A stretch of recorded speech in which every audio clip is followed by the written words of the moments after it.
Good morning friends. So இந்த video வந்து April மந்தோட 1 to 10 ஃபஸ்ட்டு 10 டேஸ்க்கான கரண்ட் அஃபேர்ஸ் ரிவிஷன் வீடியோ.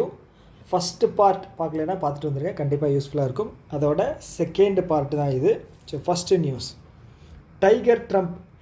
இது வந்து try service humanitarian assistant exercise. யார் யாருக்குன்னா இந்தியாவும் யூஎஸும் சேர்ந்து கண்டக்ட் பண்ணுற எக்ஸசைஸ் இந்தியாவில் தான் கண்டக்ட் பண்ணுறாங்க. 2 ஃபேஸாக வந்து நடக்க போகுது, ஓகேங்களா. ஃபஸ்ட்டு ஃபேஸில் வந்து எங்கே நடக்குது அப்படின்னா விசாகப்பட்டினம். செகண்ட் ஃபேஸ் வந்து காக்கிநாடா. ஸோ ரெண்டுமே வந்து ஆந்திரா தான்.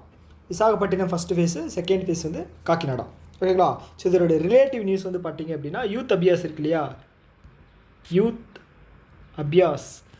அபியாஸ் எக்ஸசைஸும் வந்து பார்த்திங்கன்னா இந்தியன் ஆர்மிக்கும் யூஎஸ் ஆர்மிக்கும் இயர்லி கண்டக்ட் பண்ணுற ஒரு எக்ஸசைஸ். அதே மாதிரி வஜ்ர பிரஹார் எக்ஸசைஸ் வந்து இந்தியன் ஆர்மிக்கும் யூஎஸ் ஆர்மிக்கும் கண்டக்ட் பண்ணக்கூடிய ஒரு எக்ஸசைஸ், ஓகேங்களா. ஸோ அதே மாதிரி குவாட் எக்ஸசைஸும் அப்படிங்கிறது, குவாடில் மலபார் எக்ஸசைஸ் அப்படிங்கிறதும் வந்து நம்ம இயர்லி வந்து கண்டக்ட் பண்ணுவாங்க. இந்த இயரில் வந்து 28th மலபார் எக்ஸசைஸ் அப்படிங்கிறது கண்டக்ட் பண்ணியிருக்காங்க. ஓகே, ஞாபகம் வச்சுக்க. மலபார் எக்ஸசைஸ் யார் எந்தெந்த கண்ட்ரிஸ் சேர்ந்து ஜாயின் பண்ணி கண்டக்ட் பண்ணுறாங்க அப்படின்னா India, USA, Japan and Australia, ஓகேங்களா. மலபார் எக்ஸசைஸ், அந்த இது வந்து பார்த்தீங்க அப்படின்னா ஃபஸ்ட்டு இந்தியாவும் யூஎஸும் சேர்ந்து தான் கண்டக்ட் பண்ணாங்க 1992. ஜப்பான் வந்து பார்த்தீங்க அப்படின்னா 2015 ஜாயின் பண்ணாங்க. ஆஸ்திரேலியா வந்து 2020 ஜாயின் பண்ணாங்க. ஓகே. அடுத்த நியூஸ், பூனம் குப்தா. ஸோ இவங்க யாருன்னு பார்த்தீங்க அப்படின்னா ரீசெண்டாக அப்பாயிண்ட் பண்ணப்பட்டிருக்கிற டெப்யூட்டி கவர்னர், ஆர்பிஐயோட டெப்யூட்டி கவர்னராக வந்து பூனம் குப்தா அவங்க வந்து அப்பாயிண்ட் பண்ணியிருக்காங்க. ஸோ யாரோட பிளேஸ்ன்னு பார்த்தீங்க அப்படின்னா மிச்சல் பட்ரா, ஓகேங்களா, அவர் இருந்தது தான். ஸோ ஆர்பிஐயோட கவர்னர், ஸோ இவரோட பதவிக்காலம் வந்து 3 years. டெப்யூட்டி கவர்னர், ஸோ இவங்களோட பதவிக்காலம் வந்து 4 years, ஓகேங்களா. ஸோ இப்போ இருக்கிற டெப்யூட்டி கவர்னர்ஸ் யாருன்னா ராஜேஸ்வர் ராவ் 1. ஸோ செகண்ட் வந்து பார்த்தீங்கன்னா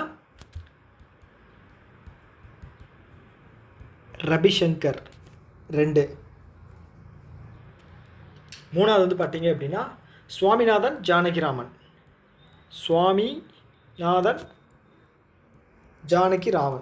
நாலாவது வந்து இவங்க பூனம் குப்தா, ஓகேவா. ஓகே, கிளியர் தானே. Next news, state bank of இந்தியாவும் city trade and working capital. So இவங்க வந்து என்பிஎஃப்சி அப்படின்னா நான் பேங்கிங் ஃபினான்ஷியல் கம்பெனி, ஓகேவா. ஸோ அவங்க 2 பேர் என்ன பண்ணுறாங்க அப்படின்னா அக்ரிமெண்ட் ஒன்று வந்து சைன் பண்ணுறாங்க. ஸோ இதன் மூலமாக வந்து $295 மில்லியன் ஃபண்டு வந்து பார்த்தீங்க அப்படின்னா நம்ம டொமஸ்டிக் ஃபார்மர்ஸ் இருக்காங்க இல்லையா, உள்நாட்டு விவசாயிகள், ஸோ அவங்களுக்கு வந்து கடனாக கொடுக்க போகிறாங்க, லெண்டிங் பண்ண போகிறாங்க, ஓகேவா. இது வந்து என்ன சொல்கிறது, ஒரு கோலெண்டிங் அப்படின்னா 2 ஃபினான்ஷியல் ஆர்கனைசேஷன் சேர்ந்து லெண்ட் பண்ணுறதா வந்து கோலெண்டிங். ஸோ இதில் வந்து எஸ்பிஐயும் city trade and working capital, city bank கிடையாது, city trade and working capital. State bank of India எந்த இயரில் ஸ்டார்ட் பண்ணியிருக்காங்க, 1955. ஸோ இதுக்கு முன்னாடி என்னவாக இருந்துச்சு, இம்பீரியல் பேங்க் ஆஃப் இந்தியாவாக இருந்துச்சு.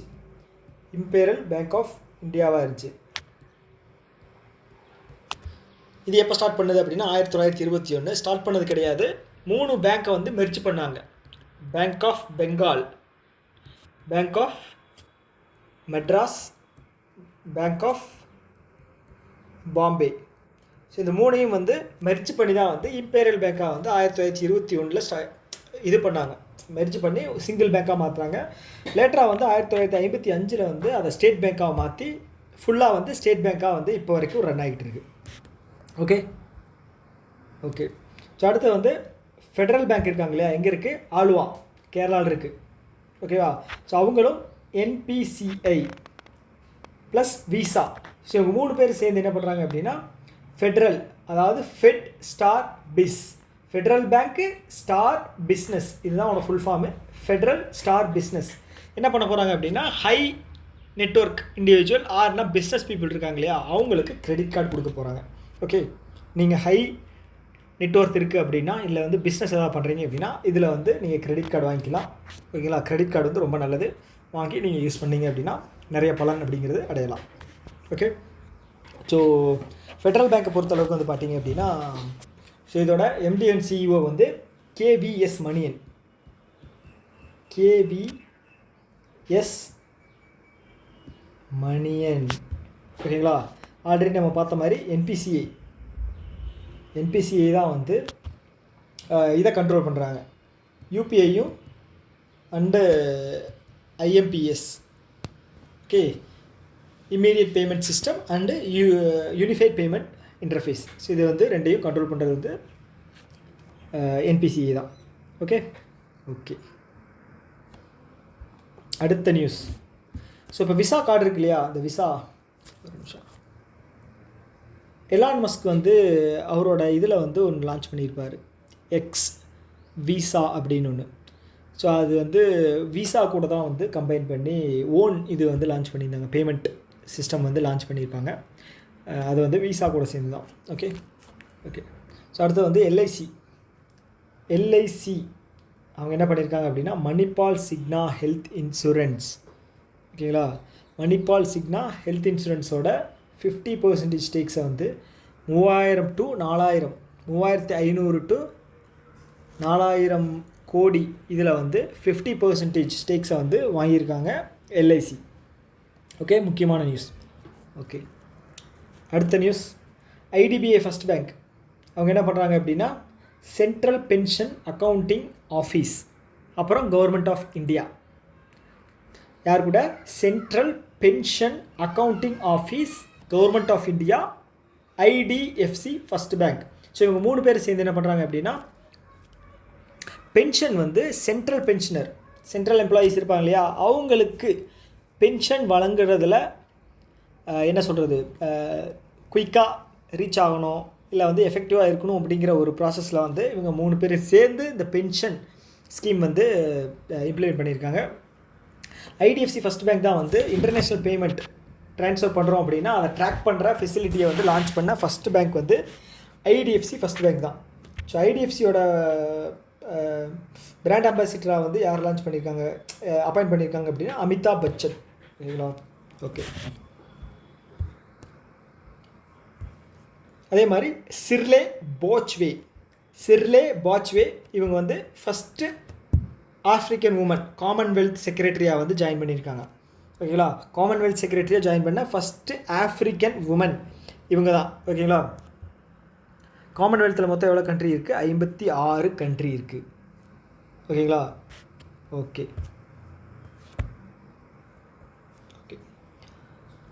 டாடா சன்ஸோட சேர்மேன் சந்திரசேகர் இருக்கார் இல்லையா, ஸோ அவர் வந்து IMFோட அட்வைசரி கவுன்சிலில் வந்து மெம்பராக ஜாயின் பண்ணியிருக்காரு. எதுக்காக அப்படின்னா, என்டர்ப்ரனர்ஷிப் அண்ட் க்ரோத்தை வந்து இம்ப்ரூவ் பண்ணுறதுக்காக. ஓகேங்களா? சந்திரசேகர் வந்து இன்டர்நேஷ்னல் மானிட்டரி ஃபண்ட் இருக்கு இல்லையா, அதோட அட்வைசரி கவுன்சிலில் வந்து மெம்பராக ஜாயின் பண்ணியிருக்காங்க. எதுக்காக அப்படின்னா, என்டர்ப்ரனர்ஷிப்பு க்ரோத்தையும் வந்து அதிகம் பண்ணுறதுக்காக. ஓகே. இந்த IMFோட மெம்பர் கண்ட்ரிஸ் வந்து பார்த்திங்க அப்படின்னா 191 மெம்பர் கண்ட்ரிஸ் இருக்குது. 1944 ஜூலை 22. ஓகேங்களா? அப்போ தான் வந்து இதை வந்து ஸ்டார்ட் பண்ணியிருக்காங்க, IMF வந்து ஸ்டார்ட் பண்ணியிருக்காங்க. வேர்ல்டு பேங்க்கும் வந்து பார்த்திங்க அப்படின்னா அந்த டைமில் தான். ஓகேங்களா? வேர்ல்டு பேங்க்கில் வந்து மொத்தம் 189 கண்ட்ரிஸ் இருக்காங்க, மெம்பர் கண்ட்ரிஸ். ஓகே. இதுவும் வந்து ஹெட் குவார்ட்டர்ஸ் வந்து ரெண்டுமே ஹெட் குவார்ட்டர்ஸ் வந்து வாஷிங்டன் DC.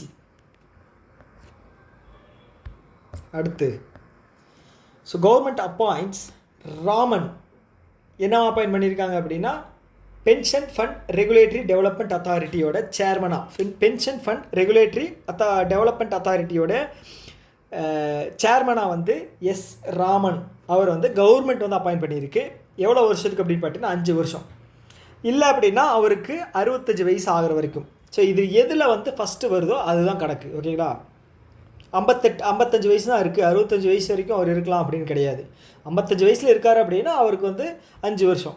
இதே வந்து 62 வயசில் இருக்கார் அப்படின்னா அவருக்கு வந்து 65 வயசோட முடிஞ்சு 3 வருஷம் தான்.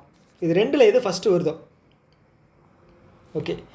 ஸோ அடுத்தது வந்து நம்ம ஆளை பற்றின ஒரு நியூஸு. ஸோ கமலஹாசன், ஸோ அவர் வந்து சேர்மனாக நியமிச்சிருக்காங்க. எதுக்கு அப்படின்னா, federation of Indian commerce industry இருக்கு இல்லையா, ஸோ அதனுடைய என்ன சொல்கிறது, ஒரு சேர்மனாக வந்து மீடியா என்டர்டெயின்மெண்ட் கமிட்டி இருக்கு இல்லையா, ஃபிக்கியோட மீடியா என்டர்டெயின்மெண்ட் கமிட்டி அதோட சவுத் ரீஜன், இந்தியாவில் சவுத் ரீஜனுக்கு வந்து கமலஹாசனை வந்து சேர்மனாக பண்ணியிருக்காங்க. ஸோ மீடியா இண்டஸ்ட்ரியில் சினிமா ஃபீல்டில் இருக்கிறனால ஸோ இதில் யார்ப்பா பெரிய ஆள் அப்படின்னு கேட்கும்போது எல்லோரும் இவர் தாங்க அண்ணன் தாங்க அப்படின்னு கை காட்டியிருப்பாங்க. ஸோ அதனால் கமலஹாசனை வந்து சேர்மனாக வந்து நியமிச்சிருக்காங்க. ஓகே, ஃபிக்கி ஓகே ஞாபகம் வச்சுங்க. ஃபிக்கியோட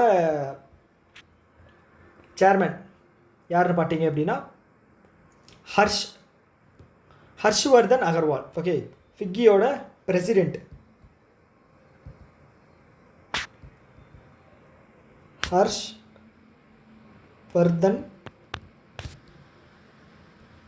அகர்வால். ஓகேங்களா, இந்த வீடியோ வந்து பார்க்கும்போது உங்களுக்கு வந்து ஸ்லோவாக எக்ஸ்பிளைன் பண்ணுற மாதிரி இருக்கலாம், ஃபீல் ஆகலாம். ஸோ அதனால் 1.5 இல்லைனா 2ல் வச்சு கேளுங்க, கண்டிப்பாக உங்களுக்கு யூஸ்ஃபுல்லாக இருக்கும். டைம் எதுவும் வேஸ்ட் ஆகாத மாதிரி ஃபீல் ஆகும். ஏன்னா வந்து நான் டீச்சிங்கில் வந்து புதுசு. ஓகேங்களா, மைண்டில் வந்து 1000 விஷயங்கள் இருந்தாலும் கரெக்டாக பேசுகிறது, கன்வே பண்ணுறது அப்படிங்கிறது ஒரு திறமை. ஸோ அது வந்து கண்டிப்பாக எனக்கு இல்லை, அதை நான் ஒத்துக்கிட்டு தான் ஆகணும்.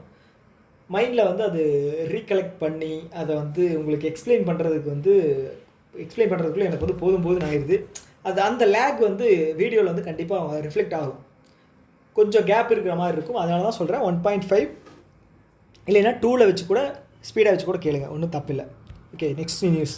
ஸோ யூஎஸ் தலைவன் ட்ரம்ப் இருக்கார் இல்லையா, வந்த உடனே பெரிய குண்டை தூக்கி போட்டார். யார் மேலே? Canada and Mexico. எவ்வளவு? 20% டேரிஃப். ஓகேங்களா, சைனா மேலே 25%. இது வந்து பேஸ். ஓகேங்களா, 3 கண்ட்ரி, மற்ற கண்ட்ரி எல்லா கண்ட்ரிக்கும் சேர்த்து 10% பேஸ் டேரிஃப் போட்டாங்க. அதை தாண்டி வந்து பார்த்திங்க அப்படின்னா இந்தியாவை வந்து ரெசிப்ரோக்கல் டேரிஃப் வந்து போடுறதா வந்து சொல்லியிருந்தார். அப்போவே சொல்லியிருந்தார், இந்தியா வந்து டேக்ஸ்லேயே வந்து சம்பாரிச்சிட்ருக்கு, அலங்காமல் வந்து நமக்கு தெரியாமே வந்து எடுத்துக்கிட்டு இருக்காங்க, அட்டை மாதிரி உறிஞ்சிக்கிட்டு இருக்காங்க டேக்ஸ்லேயே அப்படின்னு சொல்லியிருந்தாங்க. அது வந்து ஆக்சுவலாக உண்மை தான். ஏன்னா வந்து நம்ம வந்து அமெரிக்கா கிட்டே குட்ஸ் வந்து வாங்க முடியாது, ஏன்னா அவங்களோட ஃபேக்டர் காஸ்ட்டு எல்லாமே வந்து அதிகம். அங்கே ஒரு பொருள் உற்பத்தி ஆகிறதுக்கும் நம்ம கண்ட்ரியில் உற்பத்தி ஆகிறதுக்கும் நிறைய டிஃப்ரென்ஸ் இருக்குது. ஓகேங்களா, நான் ஆல்ரெடி முன்னாடியே ஒரு வீடியோவில் சொல்லியிருந்திருப்பேன். சேம் பர்கர் யூஎஸில் வாங்கினீங்க அப்படின்னா $8 இருக்கும், இந்தியாவில் வந்து $150 இருக்குதுன்னு வச்சுக்கோங்களேன். $8 $9 90 போட்டால் 720 ரூபா. ஓகே, ஒரே பர்கர் தான். பார்த்துட்டிங்க அப்படின்னா வித்தியாசம் பாருங்கள் எவ்வளோன்னு. சரி, இந்த $8 வச்சு நம்ம வந்து இங்கே இந்தியாவில் வந்து 5 பர்கர் வாங்கிடலாம். ஸோ எல்லா பொருளும் இதே மாதிரி தான், மெட்டீரியல் காஸ்ட்டும் சரி, ஃபேக்டர் காஸ்ட்டும் சரி, அங்கே எல்லாமே அதிகம். ஸோ அதனால் அவங்ககிட்ட வந்து நம்ம வந்து நிறைய பொருட்கள் வாங்க முடியாது. அப்படி இருந்தாலும் அவர் வந்து இன்சிஸ்ட் பண்ணி நம்மளை வந்து டிஃபென்ஸில் வந்து நிறைய ப்ராடக்ட் வாங்க வைக்கணும் அப்படின்னு சொல்லி ப்ரெஷர் பண்ணிக்கிட்டு இருக்காரு. ஸோ F-35 அப்படிங்கிற fighter jet, 5th generation fighter ஜெட்டை வந்து நமக்கு வந்து ஆஃபர் பண்ணுறேன் அப்படின்னு சொல்லியிருக்காரு. இது ஏன் அப்படின்னா ரஷ்யா வந்து நமக்கு வந்து சுகாய் 57 ஓகேங்களா அவங்க தரேன்னு சொல்லியிருந்தாங்க, அதுவும் அதே மாதிரி தான். ஆனால் ரஷ்யாவோட தான் வந்து ஆக்சுவலாக சொல்ல போனால் பெட்டராக இருக்குது. ஸோ அவங்க வந்து இப்போ என்ன சொல்கிறது, இது ஒரு பொறாமை அப்படின்னு சொல்லலாமா, என்னென்னு சொல்கிறதுன்னு தெரில. ஸோ நான் முந்திக்கணும் அப்படிங்கிற ஒரு இதில் இருக்காரா என்னன்னு தெரில. ஸோ அப்படி தான் வந்து இப்போ இந்தியா மேலே வந்து ரெசிப்ரோக்கல் டேரிஃபாக வந்து 27% வந்து போட்டிருக்காரு. ஸோ இந்தியா வந்து யூஎஸ் மேலே போடக்கூடிய டேரிஃப் வந்து பார்த்திங்க அப்படின்னா 52% ஓவராலாக. ஓகேங்களா, இதில் பார்த்தீங்கன்னா ஒவ்வொரு பொருளுக்கும் மாறும். இப்போ ரீசெண்டாக வந்து 40% குறைச்சாங்க ஹார்ட்லி டேவிட்சனுக்கு. ஓகே தெரிஞ்சு வச்சுக்கோங்க, யூஸ் ஆகும். ஸோ அடுத்து வந்து ஜிஐ டேக் பற்றின ஒரு நியூஸ் தான். ஸோ தமிழ்நாட்டில் வந்து ஒரு 2 ப்ராடக்ட் ஜிஐ டேக் வந்து வாங்கியிருக்கு. ஸோ அது என்னென்ன ப்ராடக்ட் அப்படின்னா Kumbakonam beetle leaf and Thovalai மணிக்கா மாலை. ஓகே, இது 2மே பிளேஸ், கும்பகோணம் பிளேஸ் தான், கும்பகோணமும் பிளேஸ் தான், தோவாலை அப்படிங்கிறது பிளேஸ் தான். பீட்டல் லீஃப் இது என்ன அப்படின்னா நம்ம வெத்தலை இருக்கு இல்லையா அதுதான். ஓகே, மணிக்கா மாலை அப்படிங்கிறது இந்த ஊரில் ஃபேமஸாக இருக்கக்கூடிய மாலை, சாமிக்கு போடும் இல்லையா மாலை, அந்த மாலை தான். ஸோ இது 2மே வந்து ஜிஐ டேக் வாங்கியிருக்கு. ஜிஐ டேக்கோட ஹெட் குவார்ட்டர்ஸ் எங்கே இருக்குது? சென்னை.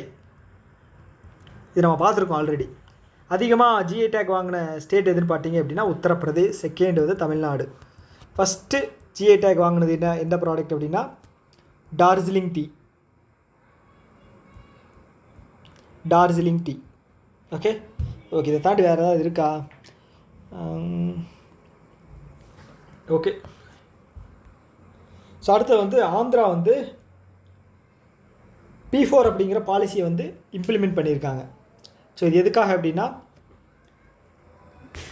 ஆந்திர பிரதேஷில் இருக்கக்கூடிய பாவர்ட்டியை வந்து எலிமினேட் பண்ணுறதுக்காக, கம்ப்ளீட்டாக 100% ஜீரோ பாவர்ட்டி அப்படின்னு கொண்டு வரணுங்கிறதுக்காக பாவர்ட்டி எலிமினேஷன் ப்ராசஸாக வந்து இதை வந்து இம்ப்ளிமெண்ட் பண்ணியிருக்காங்க. என்ன சொல்கிறது, இப்போ இது ஆந்திர பிரதேஷோட சீஃப் மினிஸ்டர் அவர் வந்து என்டிஏ அலையன்ஸ், பிஜேபியோட அலையன்ஸில் இருக்கார் இல்லையா. பட்ஜெட்டில் கூட வந்து பார்த்தீங்க அப்படின்னா நமக்கு எதுவும் பண்ணலை, கூட்டணி கட்சிகளுக்கு மட்டும்தான், பீகாருக்கும் ஆந்திர பிரதேஷுக்கும் பண்ணியிருந்தாங்க, நிறைய சர்ச்சை போயிட்டு இருந்தது. ஸோ ஆனால் வந்து இவர் வந்து அவரோட ஸ்டேட்டுக்கு எது நல்லதோ அதுதான் வந்து அவர் பண்ணிக்கிட்டு இருக்காரு. ஸோ இப்போ ரீசெண்டாக கூட பார்த்தீங்க அப்படின்னா பில்கேட்ஸ் கூட அவங்க கூட வந்து ஒரு அக்ரிமெண்ட் அப்படிங்கிறத போட்டிருந்தாங்க ஸ்கில் டெவலப்மெண்ட்டுக்காக. அங்கே இருக்கிற ஆந்திர பிரதேஷில் இருக்கக்கூடிய யங்ஸ்டர்ஸுக்கு வந்து ஸ்கில் டெவலப்மெண்ட் பண்ணணும் அப்படிங்கிறதுக்காக ஸ்பெசிஃபிக்காக மைக்ரோசாஃப்ட் கூட வந்து அக்ரிமெண்ட் அப்படிங்கிற போட்டிருந்தாங்க. ஸோ அவர் தான் சொன்ன மாதிரி தான், அவரோட ஸ்டேட்டுக்கு எது நல்லதோ அதுதான் வந்து பண்ணியிருந்தாங்க. அப்படி தான் இருக்கணும் சொல்லப்போனால். ஓகே, ஸோ இப்போ இது என்ன முக்கியமான நியூஸ் அப்படின்னு பார்த்தோம்னா, இந்த P4 பாலிசியோட ஃபுல் ஃபார்ம் என்ன? Public private people partnership. ஓகேங்களா, முன்னாடி வந்து பார்த்தீங்க அப்படின்னா PPPன்னு சொல்லுவாங்க, பப்ளிக் ப்ரைவேட் பார்ட்னர்ஷிப். ஓகேங்களா, இப்போ வந்து people. So public private partnership அப்படிங்கிறது என்னென்னா, ஒரு ப்ராஜெக்ட் பண்ணும்போது பப்ளிக் செக்டாரும் ப்ரைவேட் செக்டாரும் கம்பைன் பண்ணி இதை வந்து இம்ப்ளிமெண்ட் பண்ணுவாங்க. ஸோ இதில் வந்து பார்த்தீங்கன்னா பீப்புள் அப்படிங்கிற ஒரு விஷயத்தை எக்ஸ்ட்ராவாக வந்து எராடிகேட்டுங்கிற இம்ப்ளிமெண்ட் பண்ணியிருக்காங்க. எதுக்காக அப்படின்னா பாவர்ட்டியை எராடிகேட் பண்ணுறதுக்காக. ஓகேங்களா, P4 பாலிசி முக்கியமாக ஞாபகம் வச்சுக்கோங்க. ஓகே, ஸோ அடுத்து வந்து இதுவும் ஒரு முக்கியமான ஒரு நியூஸ் தான். ஆர்பிஐ வந்து என்ன பண்ணியிருக்காங்க அப்படின்னா ஆர்பிஐ கேத்தாஹே. ஓகே, ஹிந்தியில் தான் வைக்கிறாங்க பேர், இங்கிலீஷில் வச்சுருந்துருக்கலாம்.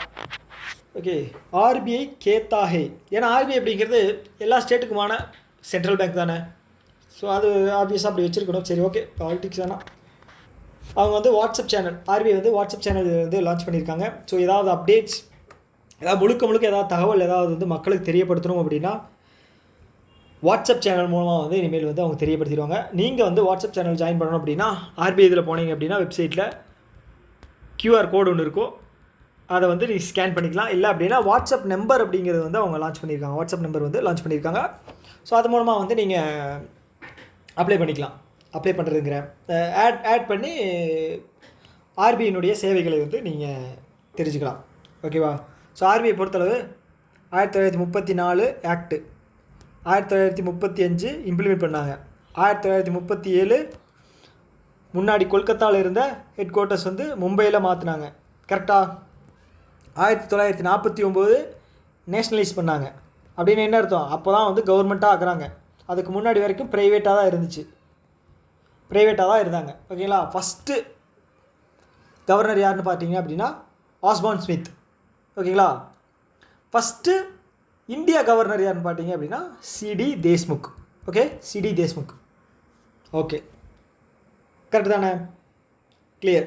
இப்போ கவர்னராக இருக்கிறது வந்து 26வது கவர்னரு சஞ்சய் மல்ஹோத்ரா. ஓகேங்களா, இதுக்கு முன்னாடி இருந்தது வந்து 25 சக்திகந்தா தாஸ். ஸோ இவர் வந்து 6 வருஷம் இருந்தார், 6 இயர்ஸ் இருந்தார். ஓகேங்களா, மானிட்டரி பாலிசி கமிட்டி வந்து 2016 வந்து இம்ப்ளிமெண்ட் பண்ணாங்க, ஸ்டார்ட் பண்ணாங்க.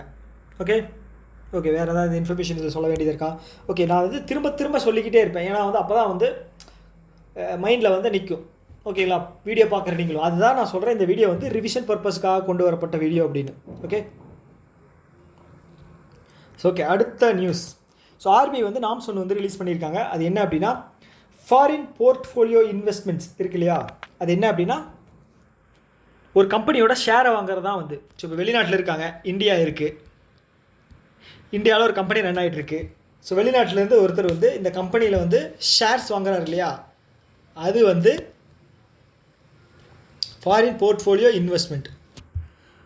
முழுக்க இந்தியாவுக்குள்ளே ஒருத்தர் வந்து கம்பெனியை இடத்த வாங்கி கம்பெனியை கட்டி கம்பெனியை ரன் பண்ணார் அப்படின்னா எஃப்டிஐ, ஃபாரின் டைரக்ட் இன்வெஸ்ட்மெண்ட். ஓகேங்களா. ஃபாரின் போர்ட்ஃபோலியோ இன்வெஸ்ட்மெண்ட் வந்து 10% மேலே போச்சு அப்படின்னா எஃப்டிஐ அப்படின்னு சொல்லுவாங்க, லிமிட். ஓகேங்களா. ஸோ இதில் வந்து நாம்ஸ் வந்து ரிலீஸ் பண்ணியிருக்காங்க. இது வந்து கவர்மெண்ட்டோட நாம்ஸ். ஓகேங்களா. இப்போ நான் சொன்னது, இதுக்கு முன்னாடி சொன்னது வந்து கவர்மெண்ட் நாம்ஸ். ஸோ ஆர்பிஐ வந்து நாம்ஸ் வந்து ரிலீஸ் பண்ணியிருக்காங்க. என்ன அப்படின்னா எஃபிஐ, ஃபாரின் போர்ட்ஃபோலியோ இன்வெஸ்ட்மெண்ட், ஏதாவது வெளிநாட்டிலிருந்து யாராவது இன்வெஸ்ட் பண்ணுறாங்க அப்படின்னா சென்ட்ரல் கவர்மெண்ட்டோட செக்யூரிட்டிஸில் வந்து 6% வாங்கிக்கலாம். ஓகேங்களா. ஸ்டேட் கவர்மெண்ட்டோட செக்யூரிட்டிஸில் வந்து 2% வாங்கிக்கலாம். அதை தாண்டி கார்ப்பரேட்ஸ் இருக்காங்க இல்லையா, கம்பெனிஸ், ஸோ அவங்களோட இதில் வந்து 15% வந்து இன்வெஸ்ட் பண்ணிக்கலாம். ஓகேங்களா. ஆர்பிஐயோட நாம்ஸ். ஓகே, நல்லா புரிஞ்சுங்க. சென்ட்ரல் கவர்மெண்ட்டோட செக்யூரிட்டிஸில் வந்து 6%, ஸ்டேட்டோட வந்து 2, கார்ப்பரேட்ஸில் வந்து 15. ஓகே. ஏன்னா வந்து சென்ட்ரல் ஸ்டேட்டில் வந்து நீங்கள் வந்து அதிகமாக ஷேர் வாங்குறதுக்கு வந்துட்டு பர்மிஷன் கொடுத்தீங்க அப்படின்னா அவன் தலையிடுவான். நீ ஏன் தலையிடுறேன்னு கேட்டால், நானும் வந்து இந்த கம்பெனியில் முதலாளி தான்யா, 25% வச்சுருக்கேன், நானும் எனக்கும் நான் வந்து தலையிடுறதுக்கு எல்லா உரிமையும் இருக்கும் அப்படின்னு சொல்லி ரூல்ஸ் பேசுவாங்க. ஸோ அது வந்து ஒரு ஜனநாயகம் இல்லை, ஒரு கண்ட்ரியில் வந்து நல்லதுக்கு இல்லை. இப்படி தான் வந்து ஈஸ்ட் இண்டியன் கம்பெனி வந்தாங்க. ஓகேங்களா. ஸோ கண்டிப்பாக. ஸோ அதனால தான் வந்து 1991 வரைக்குமே வந்து நம்ம வந்து ரஷ்யாவோட 5 இயர் பாலிசியில் வந்து ரொம்ப ஸ்ட்ரிக்டாக இருந்தோம். ஏன்னா வந்து எஃப்டிஐ வந்து உள்ளே என்ன சொல்கிறது, ப்ரைவேட் ஆகட்டும் எஃப்டிஐ ஆகட்டும் எதுவுமே உள்ளே வராமல் இருந்துச்சு. ஸோ அதுக்கப்புறம் அந்த ரெசெஷன் 1991 என்னாச்சு, 90களில் சோவியத் யூனியன் உடஞ்சி இல்லையா, அப்போ வந்து நம்மளதும் வந்து பயங்கரமாக அடி வாங்குச்சு. ஸோ அப்போ தான் வந்து அந்த ஒரு ஃபினான்ஷியல் அன்ஸ்டெபிலிட்டியை கொண்டு வர்றதுக்காக, அதாவது அன்ஸ்டெபிலிட்டியை வந்து சேஞ்ச் பண்ணுறதுக்காக நம்ம டாக்டர் மன்மோகன் சிங் தான் வந்து அப்போ வந்து ஃபினான்ஸ் மினிஸ்டராக வந்து இருந்தார். ஸோ அவர் கொண்டு வந்தது தான் வந்து குளோபலைசேஷன், லிபரலைசேஷன் அண்ட் ப்ரைவேட்டைசேஷன். ஓகேங்களா. Privatisation, globalisation and liberalisation, PLG. Okay, LPG ரிஃபார்ம்ஸ்னு சொல்லுவாங்க. அதுதான் நான் யோசிச்சுக்கிட்டு இருந்தேன் எவ்வளோ நேரம், நம்ம ஏதோ ரிவர்ஸில் சொல்கிறோமே அப்படின்னு. LPG, liberalisation, privatisation, globalisation. Okay already 22 நிமிஷம் ஆயிடுச்சு. ஸோ இந்த வீடியோ போதும். நெக்ஸ்ட் வீடியோவில் நம்ம கண்டினியூ பண்ணலாம். ஓகேங்களா. ஓகே, இந்த வீடியோ பற்றின ஏதாவது நிறைய குறைகள் ஏதாவது இருக்குது அப்படின்னா கமெண்ட் பாக்ஸில் சொல்லுங்கள். ஸோ அதை திருத்திக்கிட்டு அடுத்த வீடியோவில் இருந்து நல்ல கண்டென்ட் வந்து கரெக்டாக பண்ண ஸ்டார்ட் பண்ணுவோம். ஓகே, தேங்க்யூ ஃபார் வாட்சிங் திஸ் வீடியோ. பை.